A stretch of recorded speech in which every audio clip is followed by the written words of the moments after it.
The last has not been heard of the decision of some members of the National Assembly to either vote against the unfettered electronic transmission of election results or abstain from the vote completely. Last month, Nigeria's National Assembly passed the Electoral Act Amendment Bill. But in passing the bill, the Senate had amended Section 52, subsection 2 of the legislation to provide for the electronic transmission of election results by the Independent National Electoral Commission, subject to the approval of the Nigerian Communications Commission and the National Assembly. During voting to pass the amendment, Senator Orji Kalu, representing Abia North in the National Assembly, voted in favor of the amendment, while his colleague representing Abia South, Senator Theodor Orji, abstained. However, their actions have caused outrage among some indigenes of Abia State, who are now demanding to know why the duo of Senator Kalu and Senator Orji should continue to represent them in the Senate.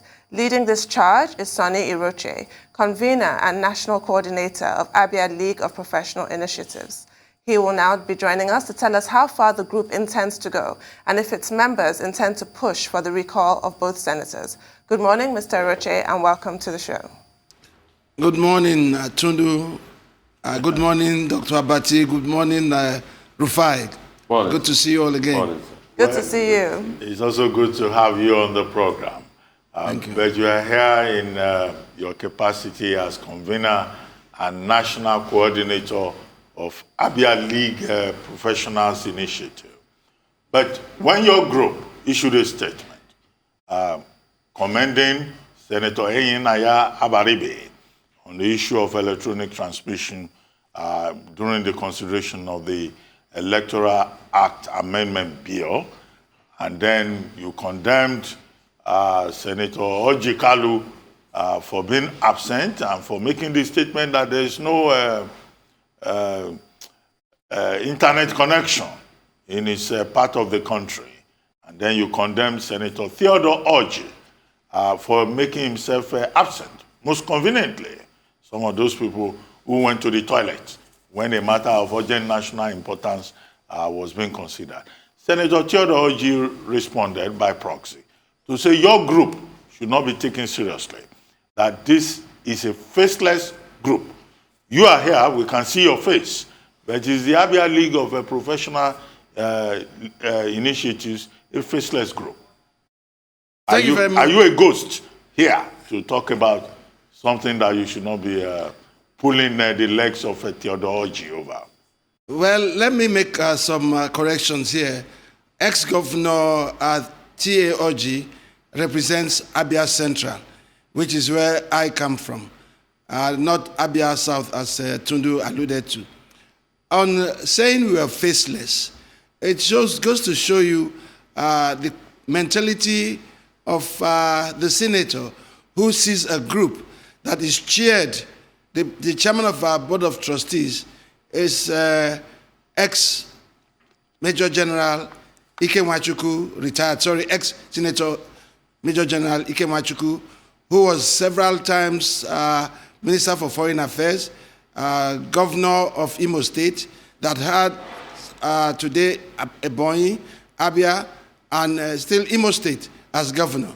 And we also have membership of the BOT, Chief Onyema Ugochukwu, the first chairman of NDDC. We also have Sir Ogala Osoka, who was the managing director of Nigerian Insurance when Theodor was a civil servant in Umuahia. So we have an array of distinguished Abians. We also have Dr. Idika Kalu Idika. We have Chief Ume Lazu. But the problem with some of our leaders is what I describe as arrogance of intelligence. You know, when you arrogate to yourself because you occupy an office to be all and all, not knowing what your duty is as a senator and as a representative of the people. Eyinaya Abaribe replied us and thanked us for our gesture of identifying him as a senator who came back to his constituents to seek their opinion. And that shows the background, academic background and family background, and what it stands for. Whereas my brother, my senator, T.A. Orji, through a proxy, says we are a faceless group. I am not faceless. I've been around Nigerian economics for a very long time, and we have over 200 very prominent Abians of varied profession, military, banking, legal. Amongst us, we have about 4 senior advocates of Nigeria who are members of the committee. And on the 20th of December, prior to Dr. Ngozi Iweala being named the Director General of the World Trade Organization, we had an interactive session with her where she addressed us and provided some advice and a solution to how to move Abia forward. The Abia League of Professionals is a registered NGO that is charged with good governance and enthronement of economic prosperity for the people of Abia State. Well, it is quite an unfortunate pattern that we've all noticed, I'm sure. The inability of most of our political class to stomach even a pinch of criticism as if they are above it, whereas their behavior clearly warrants it. And you do get this kind of boorish dismissiveness. It's really quite unfortunate. But, you know, Dr. Abati has spoken of the response that you got from your senator. What is your response? What is your counter to what he has said? He's dismissed your group as faceless, which it clearly is not. But how far do you plan to take this? Looking at Section 69 of the Constitution, are you going to attempt to recall your senator, considering how onerous that whole section is, deliberately, I'm sure? As a group, we deliberated and debated on the best line of action to take regarding the proxy reply of Senator Orji. To be fair to the senator, he did not append his name to it. But to the extent that the political jobber, and Lucky who wrote this on his, purportedly on his behalf, claimed that the senator was commissioning a project somewhere in his constituency. That was the reason that this writer gave. We wouldn't take the writer, we would not dignify him with a response because it didn't come directly from our senator, who is our staff. We employed Senator Orji to represent us in the Senate. We are yet to hear from him. We are expecting him as a gentleman to reply the letter that we wrote to him, just like Senator Enina Abaribe did. Ditto Orji or Kalu, my young brother and a schoolmate of you, but although he didn't meet me in school, for him to give the reason that come 2023 is like a forward contract, that you don't have a GSM or network service in Igbere. Orji or Kalu is not the only Abian from Igbere. There are lots of our members who are from there and who know that they have a network there. If, let's assume you don't even have, can't you, working with NCC, you see the NCC is on the side of, unfortunately, on the side of this debauchery of not using modern techniques to monitor election for whatever reasons. But INEC, the regulator of election, has said repeatedly that we have the capacity to do it.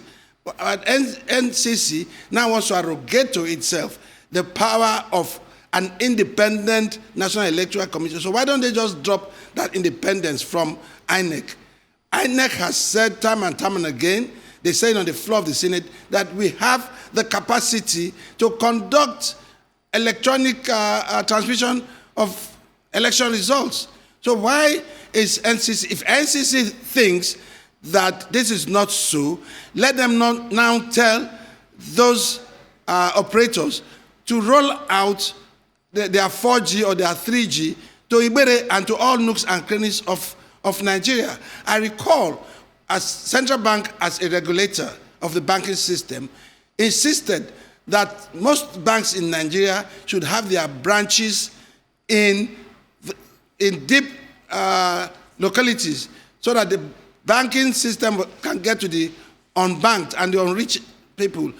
Likewise, NCC should also tell the MTNs of this world, the ITEL, all the GSM owners to deploy to those areas. They are Nigerians. You cannot cut off some people from getting access to if that is true, which I know it is not. Dr. Kalu uses his phone in his hometown. He does online banking from his village. So why come when it comes to transmitting election results? What is the modern technique? We all watched Biden beat Trump. We all watched how seamless it was. Why can't we embrace best practices in the world? We fly abroad for medical treatment. We use cell phones. We use electronically transmitted cars and so on and so forth. But when it comes to something that will give us credible and accountable and transparent election results, we shy away from it. We give all kinds of reasons just to destroy the system. Every man and woman is entitled to his vote being counted and getting true representative of those they want to lead them. But this doesn't seem to be the case when a senator absconds from his duty. And again, that takes me to another point, Dr. Abatian, Tundu and Rufai. Maybe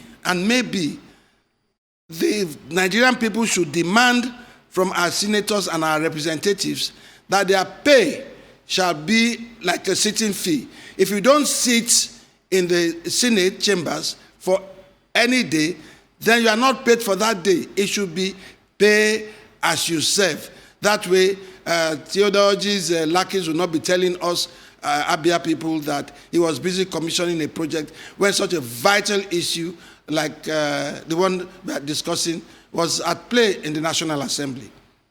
Right.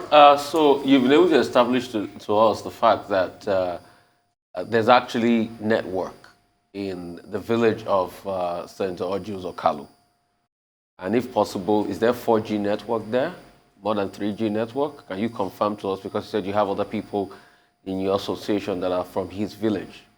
So is there 4G network there? Just to confirm before I ask my second question. Is there 4G network or 3G? There is network from all I know. Okay, there's network. The best of my knowledge. And okay. Senator Orji Kalu hasn't found it necessary to respond to his employers. Okay. Okay, secondly, I want to segue this conversation into this talk about Igbo presidency. I mean, we had a guest on the show that says that the people from the Southeast are not doing deals. And that was Kashim, Halaji Kashim. The people from the Southeast are not doing deals. You know, they're not reaching out. And that has constantly been the refrain. You know, you have to have a Southeasterner that has friends across board, that is detribalized. In fact, even this day newspaper had a couple of names in the 31 people list, or man list, I should say, that had many names. And there were some people from the Southeast there. And there was also this criteria, you know, that the media is pushing around and comment on the interview with General IBB, Ibrahim Badamasi Babangida, about somebody in his 60s and the likes. I just want to ask you, what's your take on all of this? And do you want to throw your heart in the ring? Because everybody that comes here now, they say, I want to run for president in this country. Do you want to test the waters? Do you have friends across board? Who are you? Thank you very much, Rufai, for those loaded questions. First, you talked about your guest. I remember, I think it's my friend Kashim Imam, who about 2 days ago said the Southeast wasn't reaching out enough. And I asked him today, right here on TV, that when... Are you also from King's College? No, I went to a better college. I went to Government College Umuahia. and let me tell Nigerians that Government College Umuahia is the first and only college, first I know, that has taken over from government, thanks incidentally to Senator Theodor, because he was the governor who started the process that led to Ikpazu giving us back our college. I went to Government College Umuahia, not King's College. We have taken over our college. We have restored it to its past glory to become a 21st century college. And come next month, September, we're having fresh students. Thank you very much for that. when it comes to the Southeast, every person becomes an analyst. They analyze to the point of paralysis. Kashim should tell me, when Olusegun Obasanjo ran as president in 1999, Obasanjo was not supported by Southwest. In fact, he lost elections in his booth. He lost election in his local government. He lost election in his state. And I remember very clearly that the PDP rules then was that for you to be a candidate on any election, you must win one, your ward, your local government, and your state. But Obasanjo even lost his booth. He lost his ward, he lost his local government, he lost his state. Now it comes to the turn of Southeast. Kashim and some other people are saying Southeast is not reaching out enough. Look, I stand for the most competent and purposeful and credible leadership for Nigeria. Nigeria has lost the 20th century, is about to lose 21st century. And former Emir Sanusi Lamido Sanusi quoted statistics from the World Bank that Nigeria GDP is worse than it was today than it was in 1980. And all people are saying, but that is a fact, documented, incontrovertible. So it is like a susu, our presidency after, by 2023. I sympathize with whoever is going to be president because he will have a whole lot of challenges unheard of, uncharted waters in this country. So you need someone with formidable credentials. Why am I saying this? Nigeria's presidential system had been like an isusu when people contribute money, joint mutual funds. 6 of us, let's say the 6 geopolitical zones of Nigeria. Every other zone has, including the North Central. North Central produced Yakubu Gowon. North Central produced Ibrahim Babangida. So let them not come and tell us that you are, you're only talking about a civilian presidency. No. The accolade of Babangida was president, not head of state, not military. It was President Ibrahim Babangida. Okay? So it gets to the turn of the only region that has not produced, the region that is known for its prowess, a region that is known for its purposefulness, the region that, although was beaten, down to 20 pounds in 1970 after the Civil War, has been able to catch up and making waves all over the world. What is wrong with Nigerians coming behind that zone and saying, let there be justice, let there be justice, let there be justice? I don't believe in fairness, but let there be justice. If you enthrone justice and a Southeasterner emerges as president, I know my people. The Southeasterner will even do more for the other Nigerians. He will say like people say, so that they will not say that I'm doing for my people. But he will come out, whoever emerges, he or she, a lady or a man who emerges as president, would of Southeast extraction, which I sure will do his best. He will surround himself with advisors from all over Nigeria. Nigeria has been so polarized, never before in the history of this country. Since the amalgamation of Nigeria in 1914, has Nigeria been so polarized along ethnic and religious lines? You need a president that will bring together this country to how it used to be. When the most trustworthy neighbor in Lagos was Papa Emeka or Papa Ikechi, and the trusted Hausa Fulani man in Umuahia was a man we called the Gaul, Aliu and the rest of them. What has happened to Nigeria? Why do we polarize ourselves? Just because of filthy lucre, because of a few greedy politicians. No, Nigeria is better than what it is today. Our potential is greater than where we are today. Nigeria must sit up and meet its God's ordained potential. So now, talking about the 31 list as published by this day. Well, some names Anybody can be a president, but not everybody can be an effective president. There are some names there that fit the bill, but any name that is not from the South should not appear on that list. So every non-Southern Nigerian should be dropped from that list. Now, we face the South. My good friend and brother, Jonathan, has done his bit. He represents South-South, so he should just take the back seat and support a candidate from the Southeast. Some good names are there. I won't want to start mentioning names, but there's other names that ought to be there that are not there.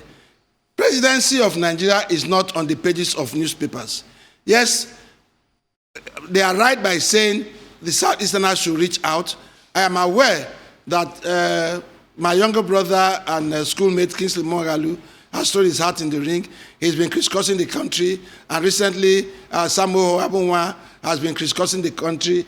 On Monday, I think it was in Lagos. He's taught about 36 states in Nigeria. There are people like that. Now, when you talk about myself, Sonny Iroche, I don't want to sound like my good friend and brother, Donyo Kupe, who says it's the greatest thing since apple pie, or since... the invention of toothpaste. Toothpaste, not the best thing since Uba that our people eat in the Abia State. You don't know what a person can give until the person comes out to give you his conviction. What do you need from a modern-day 21st century president? One, that person must be thoroughly well-educated. The person must have reach. Yes, I agree with President Babangida. You have reach, not necessarily friends. Like Yoruba say, "Eniafelamo, awumo eni tofeni," and Igbos will say, likewise, "Ochiabu uto." The laughter is not friendship. That you say someone is your friend, does he take you as a friend? You have to go there and sell your candidacy. Presidency is not about friendship. Presidency is about our common good, our commonwealth, as a people, as the largest black population. If Nigeria fails as we are failing, then the black man has failed. We have no reason to fail. Civilization started from Africa, and we must start and continue and take ownership of that. For me, if I might also join the fray of those who hit their chest and say they are qualified, yes, I went to school when my mates went to school. In fact, I was one of the youngest in my class to graduate in flying colors. I was a class monitor. I was a sub-prefect. You see, it was also say, mama putanama, charity begins at home. So your classmate must attest that when this man was in school, he did well. When he was in university, he gave a good account of himself. Life hasn't been about Sonny Iroche. Life for me has always been about people. Life has always been about family, about the structure. Life to me has always been fairness, has always been justice. And life to me, I always quote that we must place a premium on meritocracy as opposed to mediocrity.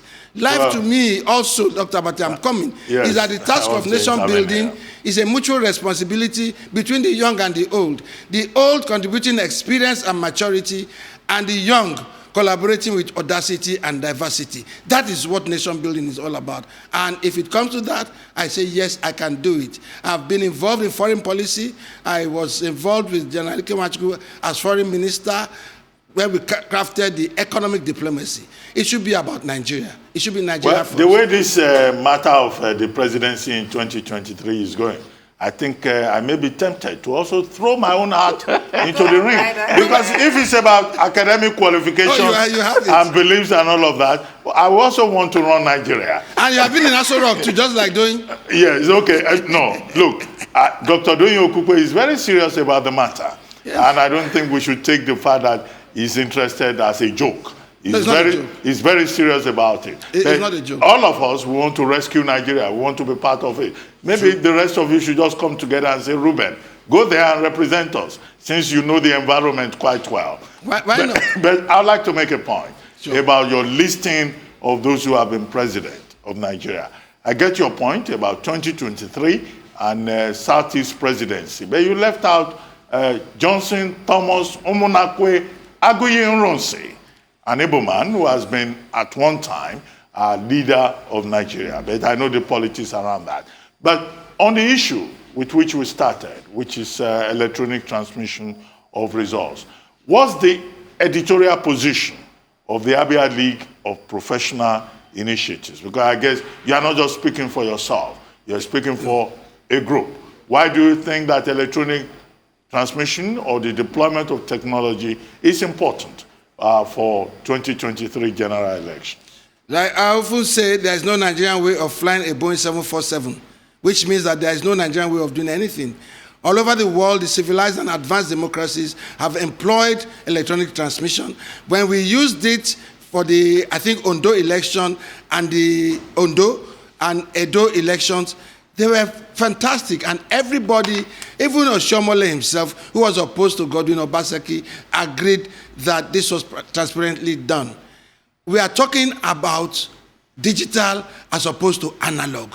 When you start having ballot boxes snatched and thumb printing and so many irregularities in election, it's because they are not using electronic, they are not using technology. We wouldn't have had the situation we have in Imo, where you say someone was number 4 based on technicality. Those technicalities would be put in abeyance. They'll be so little. You won't, once it's transmitted, it's transmitted. Ruben, you and I are in the same age category.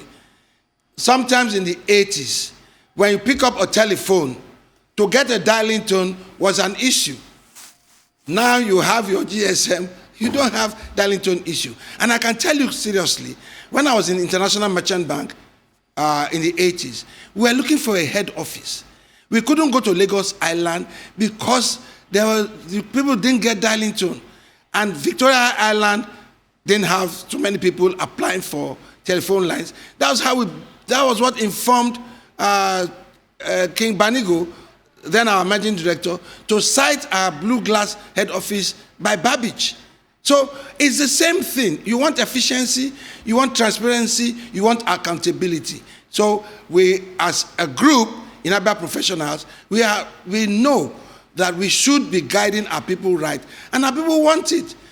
Our people have cast votes in the past, and the wrong person emerged due to manipulations. They are sick and tired of it. Some of the people who are representing us in every aspect, every level of government, some of them did not win elections. They got there by rigging and manipulation. And they know, honestly, that if we introduce and stick to electronic transmission, the results might not be 100%, but they'll be much better than what they are today.